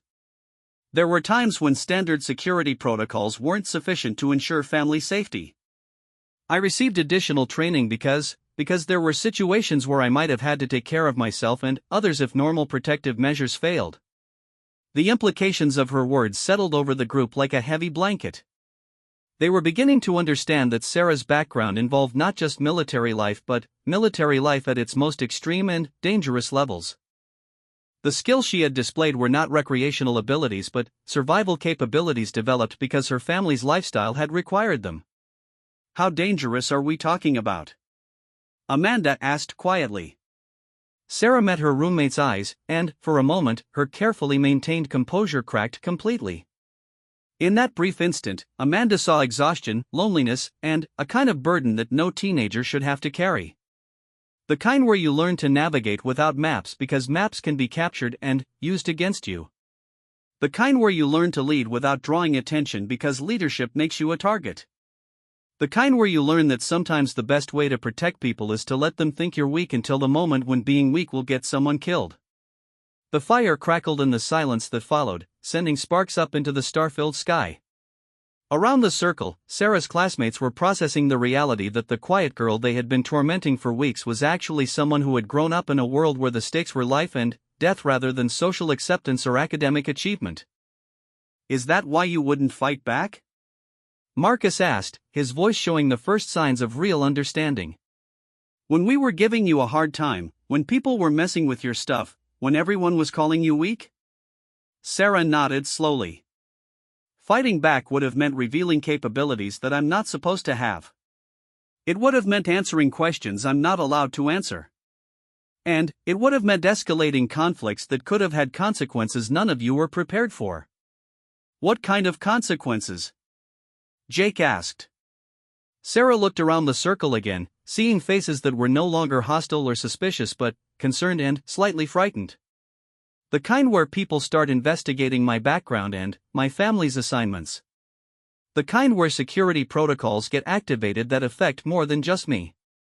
The kind where people I care about might get hurt because I couldn't control my temper in a high school social situation. The weight of her words settled over the group as they began to understand the true complexity of Sarah's situation. She wasn't just a military child trying to fit in at a new school. She was someone carrying secrets that were bigger than anything they had experienced, someone whose very presence at Riverside was probably part of a carefully constructed plan to provide her with something approaching a normal educational experience. So when you came here, Tommy said slowly, you knew you'd have to pretend to be someone you're not? I knew I'd have to be careful about what I revealed, Sarah replied. This was supposed to be my chance to experience something like normal teenage life. But normal teenagers don't have the kind of training I've received, and they don't carry the kind of responsibilities my family situation requires. Marcus shook his head, looking stunned. And we spent 3 weeks treating you like garbage because we thought you were some spoiled rich kid who couldn't handle real military discipline. You treated me the way you treated me because you made assumptions based on limited information, Sarah said simply. That's human nature. I don't hold it against you. But you should, Amanda said fiercely. We were horrible to you. We sabotaged your work, messed with your belongings, made fun of you in front of everyone. You had every right to put us in our places. Sarah smiled slightly, the first genuine smile any of them had seen from her since she arrived at Riverside. And what would that have accomplished? You would have felt embarrassed and defensive. I would have revealed more about myself than was safe. And the underlying issues that caused the conflict would still be there, just buried under resentment instead of being worked through honestly. Is that something they teach in your special training? Jake asked. How to handle social conflicts. They teach you that every action has consequences, and that sometimes accepting short-term discomfort prevents long-term damage, Sarah replied. They teach you that your ego is less important than your mission. And they teach you that the strongest response is usually not the most obvious one. The group sat in contemplative silence, processing not just the revelations about Sarah's background but also the implications for their own behavior over the past 3 weeks. They were beginning to understand that they had been testing someone who was operating under constraints they couldn't have imagined, and that her responses had been shaped by training designed for situations far more serious than anything they had ever encountered. "There's something else," Sarah said quietly, her tone suggesting that the most difficult part of the conversation was still to come. The group looked at her expectantly, wondering what other surprises her background might hold. "The reason I'm at Riverside isn't just to get a normal education," Sarah continued. "My father received orders for an assignment that's problematic for family members. The military decided that I needed to be somewhere safe and secure while he's deployed, but also somewhere that would maintain my educational and social development." "What kind of assignment requires that level of family protection?" Marcus asked, though he wasn't sure he wanted to know the answer. Sarah was quiet for a long moment before responding. "The kind where families become targets simply because of their relationship to the personnel involved. The kind where normal security measures aren't sufficient to ensure safety." The implications were becoming clear. Sarah wasn't just a military child with advanced training, she was someone whose father's work put her in genuine danger, someone who had been placed at Riverside as much for her protection as for her education. "So this whole time," Amanda said softly, "while we were making your life miserable because we thought you weren't tough enough for military school, you were actually here hiding from people who might want to hurt you?" "That's an oversimplification, but not entirely inaccurate," Sarah replied. "And when you wouldn't fight back, when you wouldn't defend yourself, it wasn't because you were weak. It was because fighting back would have compromised your safety?" Sarah nodded. "Among other things. Security sometimes requires accepting treatment that you have the ability to stop, because stopping it would create bigger problems than enduring it." The fire had burned down to glowing embers, casting long shadows across their faces and creating an atmosphere of intimacy that made the revelations feel even more significant. Around them, the sounds of night in the mountains, wind in the trees, distant calls of nocturnal animals, the murmur of other groups settling in for sleep, provided a backdrop for conversations that were reshaping everything they thought they knew about each other. "What happens now?" Tommy asked. "I mean, we know all this about you. Are we supposed to keep it secret? Are you going to get in trouble for telling us?" Sarah considered the question carefully. "You're not supposed to discuss my background with anyone outside this group. That's for your safety as much as mine. As for whether I'll get in trouble," she shrugged slightly, "that depends on how much attention today's events attracted from people who ask the right kinds of questions." "You mean Colonel Harrison and the other faculty?" Jake asked. "I mean people whose job it is to monitor situations that might compromise security protocols," Sarah replied. "If my performance today was too far outside normal parameters, it might trigger reviews that would be inconvenient for everyone involved." Marcus felt a chill that had nothing to do with the mountain air. "Are you saying that by forcing you to take charge today, we might have put you in danger?" "I'm saying that maintaining cover is always a balancing act between appearing normal and ensuring safety. Today, safety won." Amanda leaned forward, her expression showing deep concern. "Sarah, we're sorry. Not just for how we treated you, but for putting you in a position where you had to choose between protecting yourself and protecting your cover." "Don't apologize for that," Sarah said firmly. "You made the right decision by insisting that someone take charge when the situation became dangerous. That's exactly what you should do in any leadership scenario. The fact that it complicated my personal situation is my problem to solve, not yours." "But it is our problem now," Marcus said. "Because we know the truth, and because we care about what happens to you. We're a team, and teams protect each other." Sarah looked around the circle of faces, seeing expressions that had transformed completely from the hostility and mockery of just days earlier. Where there had been suspicion and resentment, she now saw concern, respect, and something that looked like the beginning of real friendship. "Thank you," she said simply. "I haven't had many opportunities to be part of a team where personal loyalty mattered more than operational effectiveness." "What do you mean?" Amanda asked. "Most of the teams I've been part of were formed for specific missions with specific objectives. Personal relationships were secondary to getting the job done. This is the first time I've been in a group where people cared about my well-being independently of what I could contribute to group success. The sadness in her voice made clear how much she had been missing that kind of connection, and how difficult it had been to maintain her facade when what she really needed was exactly what was happening around the campfire: honest conversation with people who knew her real situation and accepted her anyway. "Well, you're stuck with us now," Jake said with a grin. "No matter what happens with the security reviews or operational complications or whatever. You're part of Group 7, and we take care of our own." Sarah smiled again, more broadly this time. "I'd like that. It might be complicated, and it might require some adjustments to how we handle certain situations, but I'd like to be part of something where personal relationships matter." As the group began preparing for sleep, spreading out sleeping bags around the dying fire and organizing equipment for the next day's activities, the atmosphere had changed completely. Where there had been tension and conflict just hours earlier, there was now a sense of unity and mutual protection that went far beyond anything required by the training exercise. But, as Sarah settled into her sleeping bag, looking up at the stars through the clear mountain air, she couldn't shake the feeling that the day's revelations had set in motion a chain of events that would be difficult to control. Colonel Harrison's questions had been too pointed, her performance had been too exceptional, and the faculty's interest had been too focused for the situation to pass unnoticed. Somewhere in the distance, she could hear the quiet sounds of the other groups settling in for the night, unaware that Group 7 had just shared secrets that could reshape the entire dynamic at Riverside Military Academy. Tomorrow would bring new challenges from the exercise, but also new complications from the growing likelihood that her carefully maintained cover was about to be blown completely.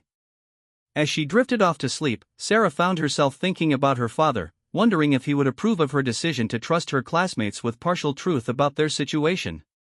She thought about the trade-offs between security and connection, between protection and authenticity, between the mission requirements that had shaped her life and the personal relationships that might finally make that life worth living. Most of all, she thought about the fact that for the first time since arriving at Riverside, she didn't feel alone. Whatever complications were coming, whatever reviews and investigations and security protocols might be triggered by the day's events, she would face them with the support of people who knew her real situation and had chosen to stand with her anyway. The mountains around them held secrets of their own, geological stories written in stone, ecological relationships invisible to casual observation, weather patterns that could change without warning. But tonight, Group 7 had added their own secrets to the mountain's collection, bonds forged in firelight and truth that would prove stronger than any of them could have imagined when the sun had risen on what they thought would be just another training exercise. Tomorrow would test not just their survival skills and leadership capabilities, but also their ability to maintain the trust they had built while navigating the complicated realities of Sarah's situation. The real question was whether the connections they had forged would be strong enough to survive the scrutiny that was almost certainly coming their way. The second day of the field exercise began before dawn with an emergency that would test everything Group 7 had learned about trust, leadership, and the complicated realities of Sarah's situation. At 0430 hours, while the mountains were still shrouded in pre-dawn darkness, the sharp blast of an emergency whistle cut through the quiet of their campsite. Sarah was awake instantly, her training kicking in with automatic precision.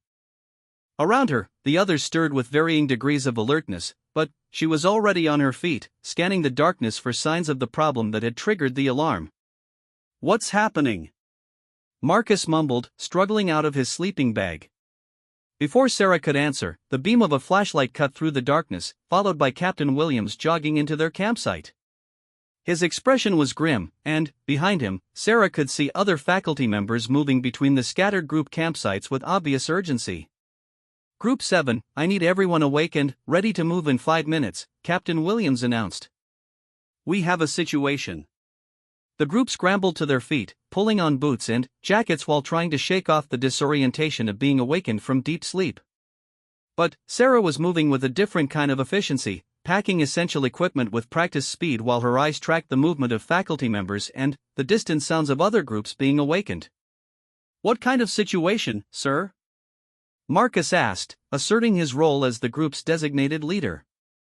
Captain Williams paused, his gaze settling on Sarah with an intensity that made her stomach clench.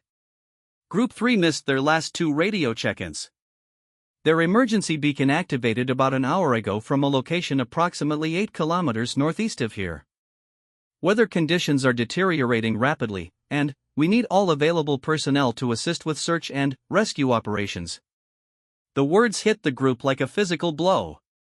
Group 3 included several of their friends and classmates, led by Jennifer Walshant, including Amanda's roommate from the previous year.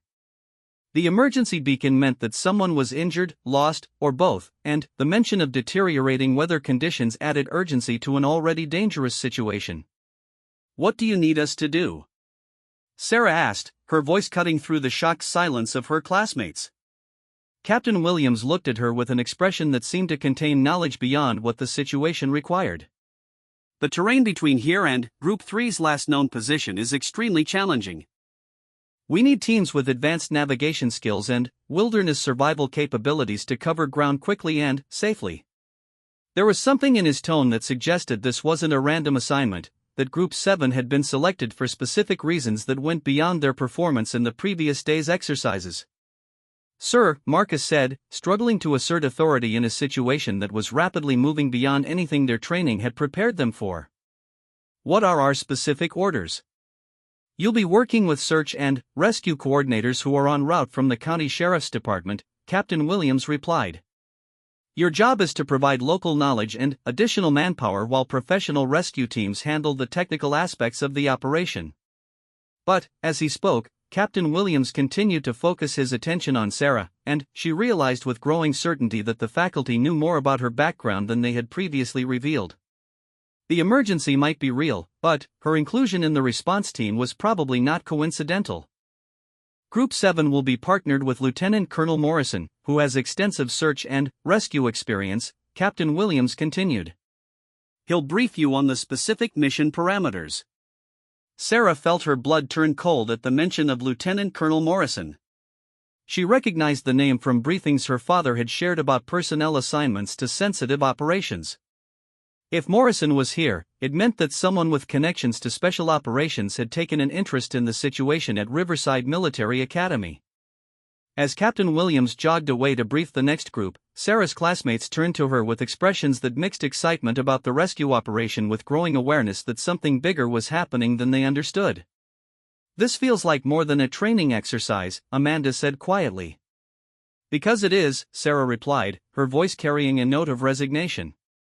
"The emergency is real, but the response is being structured around objectives that go beyond just finding Group 3. "What do you mean?" Jake asked. Sarah was checking her equipment with movements that seemed automatic and professional. "I mean that Lieutenant Colonel Morrison doesn't get called out for routine search and rescue operations involving high school students. His presence here means that someone decided this situation was an opportunity to evaluate capabilities that aren't part of the normal academy curriculum." Marcus felt a chill of understanding. "They're testing you. This whole thing is a test." "Testing me, evaluating the security implications of my presence here, determining whether recent events have compromised operational security protocols." Sarah's voice was calm, but her expression showed the strain of maintaining composure under circumstances that were spiraling beyond her control. "The emergency is real and our classmates need help. But, yes, this is also very definitely a test." Before anyone could respond, the sound of helicopter rotors began echoing off the mountain walls. In the growing light of dawn, they could see military aircraft approaching from the south, not the civilian rescue helicopters they might have expected, but clearly military hardware that suggested a much more sophisticated response than a local emergency would typically warrant. "Those aren't county rescue birds," Tommy observed, his voice showing the same growing unease that all of them were feeling. "No," Sarah agreed, watching the helicopters settle into a clearing about half a kilometer from their position. "They're not." Within 20 minutes, Group 7 found themselves part of a search and rescue operation that bore no resemblance to anything they had experienced in their academy training. The command post that had been established looked like something from a military operation, with communication equipment, tactical displays, and personnel who moved with the precision of professional soldiers rather than civilian emergency responders. Lieutenant Colonel Morrison was exactly what Sarah had expected, a man in his 40s with the bearing of someone who had commanded troops in combat situations and the kind of focused intensity that came from years of operations where lives depended on split-second decisions. "Group 7, Morrison said as they approached his position near the command post. I understand you performed exceptionally well in yesterday's navigation exercises. We worked well as a team, sir, Marcus replied, though his voice showed uncertainty about his role in this new environment. Morrison's gaze settled on Sarah with the same focused attention she had received from Captain Williams. Miss Chen, I've reviewed your performance reports. Your navigation and leadership capabilities are impressive for someone your age. Sarah felt the weight of her classmates' attention as they realized that Morrison already knew details about her background that went beyond what any academy instructor should have access to. Thank you, sir, Sarah replied carefully. I'd like you to take point on the navigation for this mission, Morrison continued. The terrain is challenging, and your demonstrated capabilities make you the logical choice for that responsibility. The words hung in the air like a challenge and a trap simultaneously. Sarah understood that accepting the assignment would mean revealing more of her training than she had ever intended to show, but refusing would mean potentially compromising the safety of her missing classmates. Around her, Marcus, Jake, Tommy, and Amanda watched with growing understanding of the impossible position she was being placed in.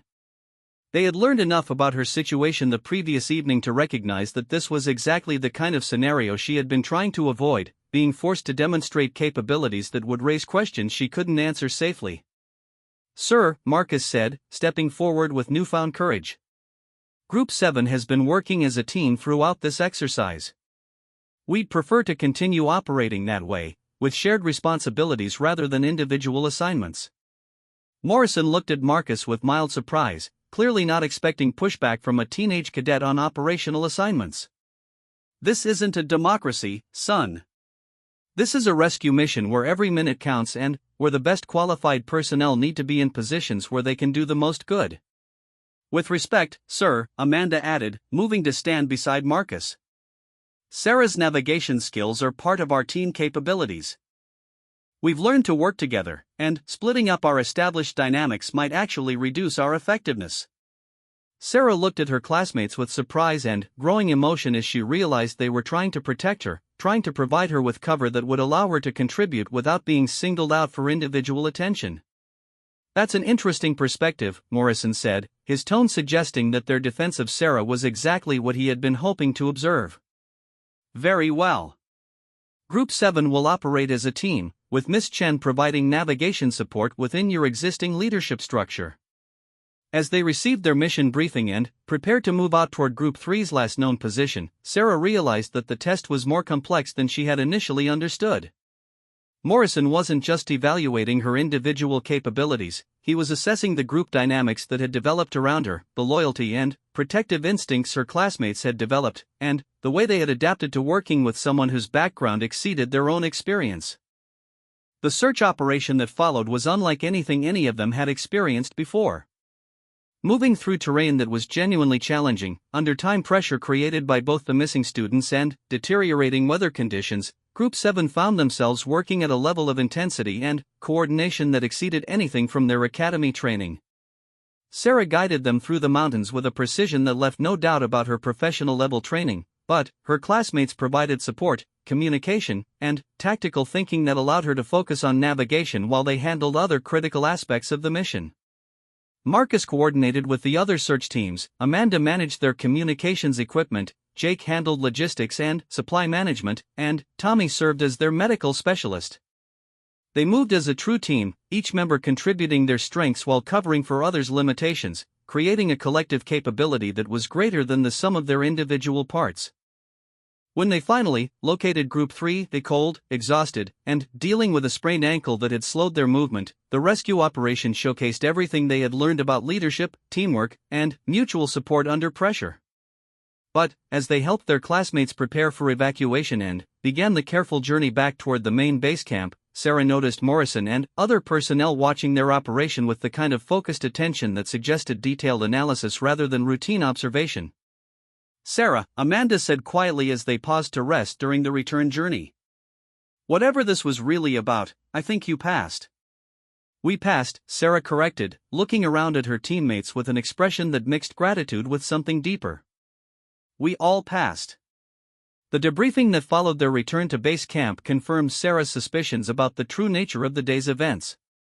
Morrison interviewed each member of Group 7 individually, asking detailed questions about their teamwork, decision-making processes, and the way they had adapted to working under pressure. When it was Sarah's turn, Morrison's questions became more specific and more pointed. Your navigation skills are consistent with advanced military training, Morrison observed. Your leadership style shows influences from multiple tactical doctrine schools. Your group integration capabilities suggest experience with diverse team dynamics under stress. Sarah sat quietly, waiting to see where the questions were leading. Most importantly, Morrison continued, your teammates have developed protective instincts regarding your welfare that go beyond normal peer relationships. They've recognized that you have capabilities that exceed their experience, and they've adapted their own behavior to provide you with operational security. They're good people, Sarah said simply. Yes, they are. The question is whether their protective instincts are based on friendship or on an understanding of your actual situation. Sarah met Morrison's gaze directly. I think they understand enough to know that some things require discretion without needing to know all the specific details. Morrison nodded approvingly. That's exactly the kind of understanding that suggests your integration here has been more successful than initially anticipated. The final revelation came that evening, as the students were preparing to return to the academy. Colonel Harrison called Sarah aside for a private conversation that would explain the real reasons for the elaborate testing she had undergone. Miss Chen, Colonel Harrison said as they walked away from the main group. I think it's time you and I had an honest conversation about why you're really at Riverside. Sarah felt her carefully maintained composure finally beginning to crack. Sir? Your father is Lieutenant General Chen of Special Operations Command. You've spent most of your life on classified installations, receiving training that most professional soldiers never access. You were placed at Riverside not just for your safety, but because certain people wanted to see how well you could integrate with peers who didn't share your background. The words hit Sarah like a physical blow, confirming her worst fears about how much the faculty knew about her situation. The past 3 weeks have been a comprehensive evaluation of your social adaptation, stress response, and team integration capabilities, Colonel Harrison continued. Today's exercise was designed to test whether you could operate effectively when forced to reveal aspects of your training, and whether your classmates would provide appropriate operational security without being briefed on the sensitive nature of your background. Sarah stared at him, processing the implications of what she was hearing. The entire situation was orchestrated? The emergency was real. Your classmates' danger was real. But the response protocols were designed to create a controlled environment where your capabilities could be evaluated without compromising security classifications. And the result? Colonel Harrison smiled, the first genuine expression of warmth Sarah had seen from him since arriving at Riverside. The result is that you've demonstrated exactly the kind of adaptation and team integration that your father hoped you would achieve. More importantly, you've developed relationships with peers who can provide you with something approaching normal social development while maintaining appropriate discretion about sensitive matters. As they walked back toward the group, Colonel Harrison continued. Your classmates have been briefed on the need for discretion regarding certain aspects of your background. They understand that some things about your family and training require security considerations without needing to know specific classifications or operational details. Sarah felt a mixture of relief and lingering concern. What happens now? Now you get to experience something that's been missing from your life, genuine friendships with people who know enough about your real situation to support you authentically, but who are primarily interested in your welfare as a person rather than your capabilities as an asset.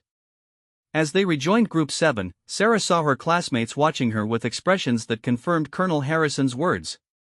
They had been told enough to understand the general nature of her situation without being burdened with details that would compromise security or put them at risk. Marcus approached first, his expression serious but warm. So, he said quietly. I guess we know now why you've been so patient with our stupidity for the past 3 weeks. You weren't stupid, Sarah replied. You were normal teenagers reacting normally to someone who wasn't what she appeared to be. Well, we're not normal teenagers anymore, Amanda added with a grin. We're normal teenagers who happen to be friends with someone extraordinary, and we're okay with that. Jake nodded agreement. Besides, someone has to keep you grounded and make sure you don't get too serious all the time. And someone has to make sure nobody else gives you grief about anything, Tommy added. Because now we know you could probably handle yourself, but we'd rather handle it for you. Sarah looked around at her friends, people who had started as tormentors and had become something she had never expected to find, a group that knew her real situation and accepted her anyway, people who would provide both support and cover as she navigated the complicated balance between her extraordinary background and her desire for normal human connections. The bus ride back to Riverside Military Academy was subdued, with students processing both the successful rescue operation and the various revelations about group dynamics that had emerged during the exercise.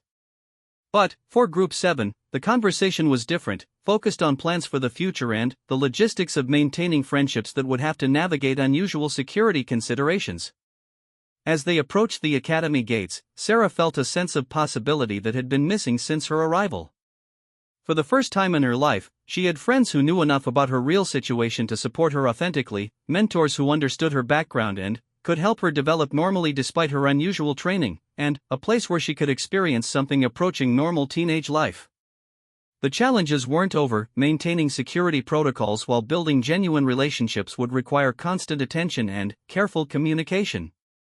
But the foundation had been established for something she had never expected to have, a life where her extraordinary capabilities could coexist with normal human connections. That night, back in room 312, Sarah and Amanda talked late into the evening about the day's revelations and the changes they would bring to their friendship. So, Amanda said as they prepared for bed, "Tomorrow we go back to normal classes and regular academy life. Except now I know my roommate could probably navigate us out of any wilderness situation, handle most emergency scenarios, and has been trained by people I'll probably never meet for reasons I'll probably never fully understand." Sarah laughed, the sound carrying a lightness that had been missing from her voice for weeks. "And now I know that my roommate and classmates are the kind of people who will stand up for someone even when they don't fully understand the situation, who can keep important secrets without being asked, and who judge people based on character rather than capabilities." "It's going to be an interesting year," Amanda observed. "It's going to be the first normal year I've ever had," Sarah replied. "And I couldn't have asked for better people to share it with." Outside their window, the academy settled into its familiar evening routines, but with new undercurrents of understanding and connection that would reshape the social dynamics for everyone who had been touched by the events of the past few days. Group 7 had become something more than a collection of students thrown together by chance. They had become a family bound by shared secrets, mutual respect, and the kind of loyalty that emerges when people choose to stand together despite complicated circumstances. For Sarah Chen, the girl who had learned to command troops before she learned to make friends, it was the beginning of a life where her extraordinary background could coexist with the normal human connection she had always wanted but never thought she could have. And, for her classmates, it was the beginning of a friendship with someone whose quiet strength and hidden capabilities would teach them new definitions of courage, loyalty, and what it really meant to command respect through character rather than authority. The Academy's motto, carved in stone above the main entrance, spoke of honor, duty, and service. But, for Group 7, those words now carried personal meaning beyond anything they had understood when they first walked through Riverside's gates. They had learned that true leadership emerges from trust and mutual support, that real strength often appears as gentleness, and that the most powerful command authority comes not from rank or training, but from the willing loyalty of people who choose to follow because they believe in both the mission and the person asking them to share it.